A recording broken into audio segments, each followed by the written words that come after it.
Hi friends, मैं हूँ दिनेश और आप सबको मेरा चैनल में स्वागत है। आज हम लोग बात करने वाले हैं स्प्रिंकलर सिस्टम के बारे में। पिछले वीडियो में हम लोग जाने थे फायर जो डिटेक्शन सिस्टम है, मतलब फायर अलार्म सिस्टम, उसके बारे में। और एक सिस्टम होता है fire protection system. Protection system में क्या आता है? प्रोटेक्शन में आपका आता है स्प्रिंकलर सिस्टम,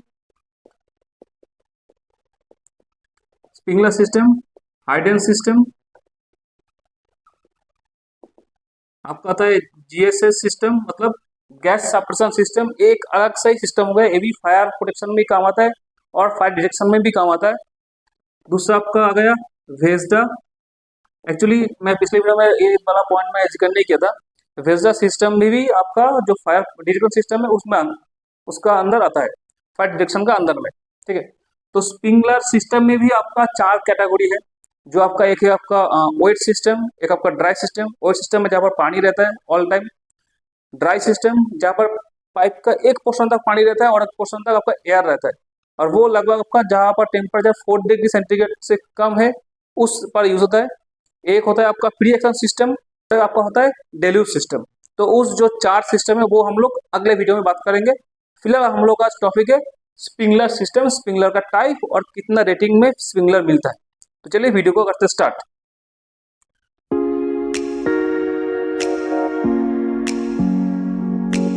तो देखिए, तो मैंने ये दो स्केच बना के रखा हूँ। ठीक है, मैं ड्राइंग में उतना अच्छा नहीं हूँ, फिर भी मैं दो स्केच बना के रखा हूँ। ज्यादातर क्या होता है, कई भी इंटरव्यू में पूछा जाता है कि स्प्रिंकलर कितने टाइप का है, और मैक्सिमम कैंडिडेट का जवाब होता है कि स्प्रिंकलर होता है चार टाइप का। एक होता है आपका पेंडेंट पेंडेंट स्प्रिंकलर, दो होता है आपका अपराइट, तीन तीन आपका होता है साइड वॉल, और चार आपका होता है कॉन्सिल। ये चार सिस्टम के बारे में हम लोग बात करते हैं। ये भी सही है, लेकिन ये है आपका एज पर इंस्टॉलेशन और एज पर आपका जहाँ पर इंस्टॉल हुआ है। जैसे मान लीजिए अगर पाइप का नीचे में है तो वो पेंडेंट हो गया, पाइप का ऊपर में है तो अपराइट हो गया, साइड वॉल में है तो वो साइड वॉल हो गया, मतलब जैसे जो वॉल माउंटेड है। और कॉन्सिल होता है जो स्प्रिंकलर के ऊपर एक कैप लगा होता है, उसको बोलते हैं कॉन्सिल स्प्रिंकलर। तो वो हो गया आपका कॉन्सिल स्प्रिंकलर। ठीक है, तो ये भी सही है, लेकिन ये as per installation, as per जो मेल्टिंग है, जिस कैरेक्टरिस्टिक से स्प्रिंकलर ब्लास्ट करता है। और उसके बात करो तो स्प्रिंकलर दो टाइप का है, चार टाइप का नहीं है, दो टाइप का है। एक है आपका प्लग, आपका बाल्व टाइप, ये हो गया आपका बाल्व।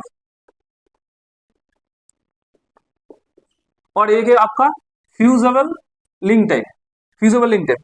ये दोनों टाइप का स्प्रिंकलर है। अगर आपको पूछता रहा कि स्प्रिंकलर कितना टाइप का है, तो आप सीधा बोल दिए स्प्रिंकलर दो टाइप का मिलता है। एक होता है आपका बाल्व टाइप, एक होता है आपका फ्यूज टाइप। आप उसके ऊपर अगर कॉस्ट क्वेश्चन आता है स्प्रिंकलर और कितना टाइप होता है, तब आप बोल सकते हो as per according to installation sprinkler आता है इस चार टाइप में। इस बारे में हम लोग आते हैं। देखिए, स्प्रिंकलर का जो है, मैं इस दोनों का डिफरेंस मैं आपको समझा देता हूँ। दोनों में सेम आपका स्प्रिंकलर का ए वाला पोर्शन को इसको बोलते हैं ऑरिफिक, दोनों में ऑरिफिक होगा। थ्रेड, दोनों में भी थ्रेड होगा। इसका जो बॉडी है वो भी दोनों में होगा। इसको बोलते हैं प्लग, इसको बोलते हैं प्लग। मतलब जब स्प्रिंकलर पाइप से कनेक्टेड होता है तब पानी का प्रेशर इस लेवल पर आके रुकता है, ये प्लग के लिए। जैसे ही इसका जो ब्रेकिंग जो मैकेनिज्म है, चाहे इसका बल्ब हो, इसका फ्यूज हो, फ्यूजिबल लिंक हो, तो अगर ये टूट जाएगा तभी जो प्लग है, प्लग निकल जाएगा और पानी सीधा आएगा डिफ्लेक्टर में। और डिफ्लेक्टर से पानी सीधा जैसे स्प्रेड होता है, पानी स्प्रेड होके जमीन पे गिरेगा। ठीक है, तो इसमें यूज होता है बल्ब। आप ऑफिस में अभी अभी हर जगह ये वाला टाइप ही यूज होता है। अगर ऑफिस में जाओगे कभी तो आपको जो वो दिखेगा, या तो आपका रेड कलर या ऑरेंज कलर का बल्ब देखने मिलेगा। तो वो कलर कोडिंग की अकॉर्डिंग भी ये स्प्रिंकलर का ग्लास का जो टेम्परेचर होता है, रेटेड टेम्परेचर, वो भी होता है कलर के अकॉर्डिंग। इसका भी होता है कलर के अकॉर्डिंग। दोनों का मैकेनिज्म बोलता हूँ। ये एक स्पेसिफिक रेट हीट में ये ब्लास्ट करता है। तब जैसे ये ब्लास्ट करता है तब ये जो प्लग है, ये प्लग निकल के आ जाता है और पानी का प्रेशर सीधा आता है डिफ्लेक्टर में। और डिफ्लेक्टर से जहां पर जाना है पानी, वो पानी चारों ओर फैलता है। इसमें क्या होता है, इसमें डिफ्लेक्टर का इधर से ये वाला चेंज है, इसमें दो मिडल पार्ट रहता है इस तरफ से। ये देखिए, इसका मैकेनिज्म कुछ इस तरफ से होता है। और इसको एक फ्यूजेबल लिंक से, मतलब एक जैसे मान लीजिए सोल्डर, जैसे हम लोग सोल्डर करते हैं ना, उस टाइप का एक मटेरियल जो हीट पे पिघलता है, वो उस तरफ मटेरियल से इसको मतलब कस के आपस में इसको जोड़ के रखा जाता है। जैसे ही इसका हीट टेम्परेचर बढ़ता है तब ये मटेरियल ब्रेक करता है और ये दोनों अलग हो जाता है। जैसे ये दोनों अलग हो जाता है तब पानी का प्रेशर सीधा चला आता है डिफ्लेक्टर में और फिर आएगा जो काम है वो एज इट इज इस टाइप का ही है। ठीक है, तो फ्रेंड्स यही दोनों डिफरेंट है, एक है आपका बल्क टाइप और एक है आपका फ्यूजिबल लिंक टाइप।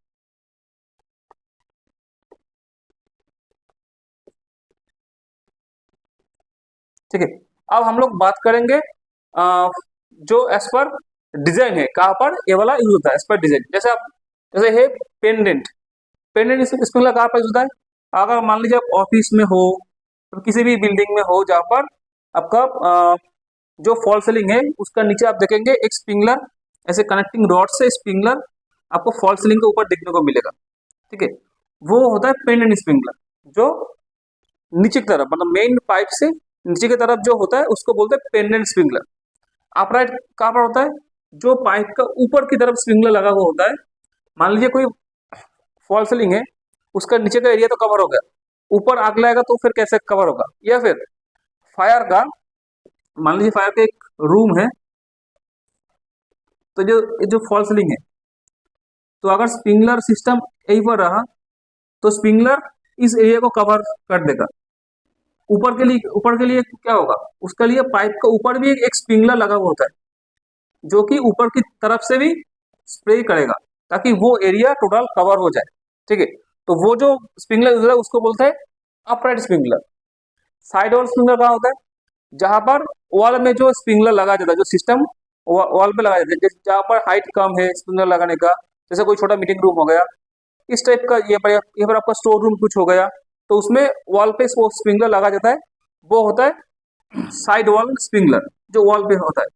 उसका थोड़ा एक डिफ्लेक्टर का जो डिजाइन वो थोड़ा चेंज होता है, उसका डिफ्लेक्टर ऐसे नहीं होता है, उसका डिफ्लेक्टर अगर इसको आप ऐसे फिट करोगे तो डिफ्लेक्टर कुछ इस तरह से होता है, कुछ इस तरह से होता है डिफ्लेक्टर, मतलब ए स्प्रिंकलर और डिफ्लेक्टर कुछ इस तरह से होता है ताकि अगर पानी डिस्चार्ज हो तो पानी ऊपर की तरफ नहीं जाए, पानी सीधा डिफ्लेक्टर में गिर के सामने की तरफ पानी का फोर्स आए, तो उसके लिए डिफ्लेक्टर ऐसे यूज होता है। एक होता है कॉन्सिल, कॉन्सिल को कौन सा है, कुछ रूम या फिर अगर आप आपका कॉन्फ्रेंस रूम हो गया जहां पर क्लाइंट का रिक्वायरमेंट है कि आपका जो स्प्रिंकलर हेड है वो स्प्रिंकलर हेड दिखे नहीं, वो फॉल सीलिंग के साथ ही रहे, तब उस टाइप पे एक डिजाइन आता है स्प्रिंकलर जिसका ऊपर में, जिसका डिफ्लेक्टर का ऊपर में एक कॉन्सिल टाइप का एक मटेरियल रहता है, जो हीट होने पर वो भी मटेरियल मेल्ट करता है।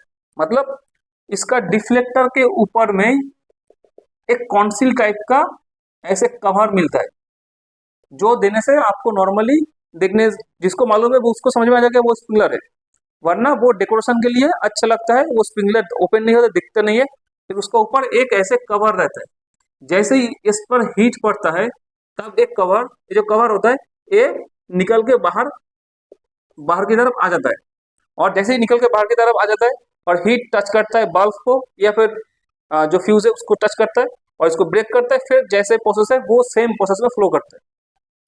तो मैं फिर से बोलता हूँ, स्प्रिंकलर दो टाइप का है, एक है बल्ब टाइप का, एक है फ्यूजिबल टाइप का।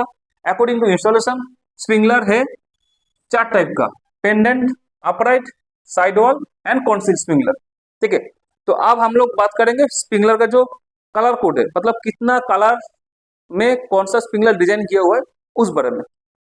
तो फ्रेंड्स जो कलर कोड सिस्टम है वो इस तरह से काम करता है, मैंने यहाँ पर लिख दिया रेटिंग, कितना टेम्परेचर होता है जहाँ पर वो टेम्परेचर ब्रेक करता है ग्लास, तो वो टेम्परेचर।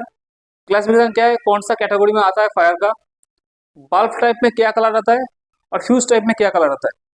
मान लीजिए 57 डिग्री सेल्सियस में जो ऑर्डिनरी फायर के अंदर में आता है उसका बल्ब टाइप में कलर होता है ऑरेंज, जो हम लोगों का ऑफिस में सबसे ज़्यादा देखने को मिलता है, ऑरेंज और रेड कलर में।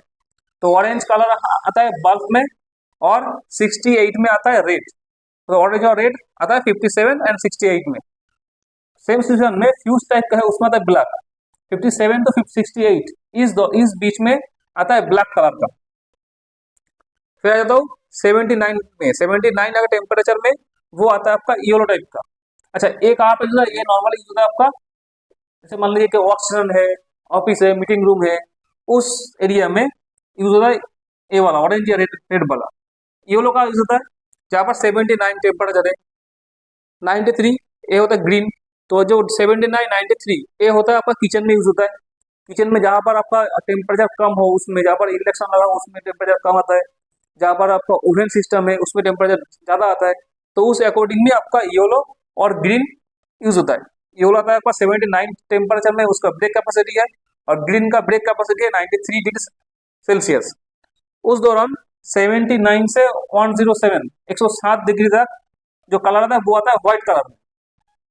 फिर आता है आपका 120 से 149 149 डिग्री सेल्सियस तक आपका जो हाई कैटेगरी में आता है फायर का, उसमें आपका जो बल्ब टाइप का कलर होता है वो आता है ब्लू, और जो फ्यूज टाइप का उसका भी ब्लू आता है, उसका सेम आता है 121 टू 149 डिग्री सेंटीग्रेड तक, दोनों में ही ब्लू कलर आता है। अच्छा, 163 टू 191 अगर टेम्परेचर है तो वो आता है कैटेगरी एक्स्ट्रा हाई में, और उसमें बल्ब टाइप में यूज होता है आपका पर्पल कलर, और फ्यूज टाइप में आपका यूज होता है रेड कलर। सिमिलरली 2042 246 इसमें ये आपका वेरी एक्स्ट्रा हाई हैजर्ड में आता है, हाई हैजर्ड कैलिब्रेशन में आता है, जिसमें आपका बल्ब टाइप का होता है ब्लैक कलर का, और फ्यूज टाइप का होता है ग्रीन कलर में। वैसे 260 से 342 वो आता है आपका अल्ट्रा हाई कैटेगरी के अंडर, इसमें भी ब्लैक आता है, इसमें भी ऑरेंज आता है। ठीक है, तो ये चार्ट अगर आपको चाहिए तो आप स्क्रीनशॉट ले लीजिए। ये होता है आपका according to fire rating, according to temperature rating, according to temperature rating, और बल्ब टाइप में कितना कलर आता है, और फ्यूज टाइप में कितना कलर आता है। अच्छा, स्प्रिंगलर में और एक चीज होता है कॉन्सिडर स्प्रिंगलर में, जो होता है के फैक्टर। तो के फैक्टर एक स्प्रिंगलर का बहुत ही अच्छा की पॉइंट है जो ध्यान में रखना पड़ता है। तो उस बारे में हम लोग बाद में बात करेंगे, लेकिन फिर भी मैं आपको एक ओवरव्यू दे रहा हूँ के फैक्टर में। के फैक्टर क्या होता है, जो मान लीजिए आपका स्प्रिंगलर है, मान लीजिए कि आपका ये आपका हो गया स्प्रिंगलर, चाहे वो बल्ब टाइप हो और चाहे वो, तो के फैक्टर है कोएफिशिएंट ऑफ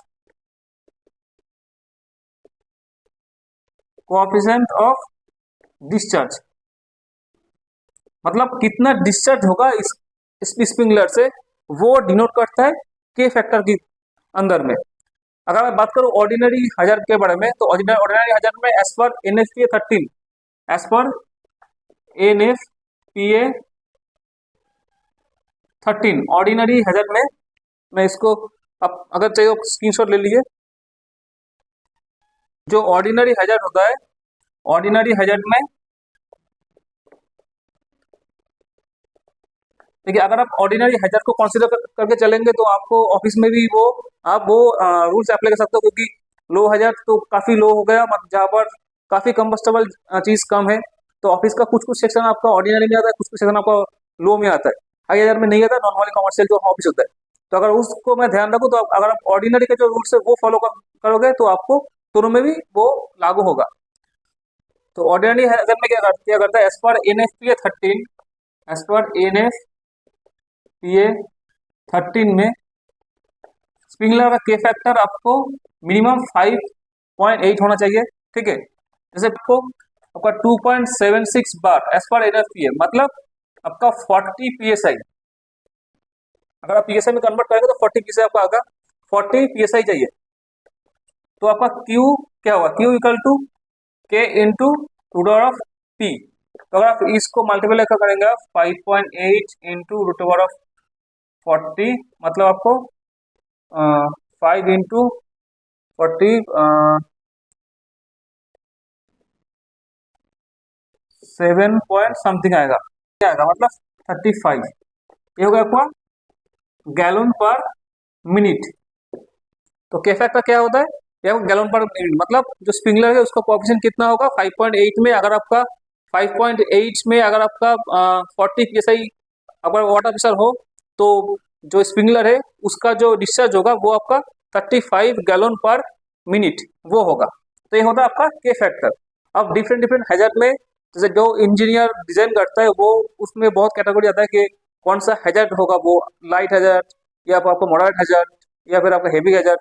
और उस अकॉर्डिंग कितना स्पेस है वो जो एरिया है उस एरिया में फिर उसमें कितना गैलन पानी चाहिए, कितना गैलन एक स्प्रिंकलर से पानी चाहिए। तो हिसाब से उस हिसाब से डिपेंड होता है कि इसमें कौन सा के फैक्टर यूज करना है। ठीक है, तो आशा करता हूँ ये जो वीडियो है आपको अच्छा लगा हो। अगर आप नए हो मेरे चैनल में तो चैनल को प्लीज सब्सक्राइब कीजिए और वीडियो को जितना हो सके आप शेयर कीजिए। Thank you.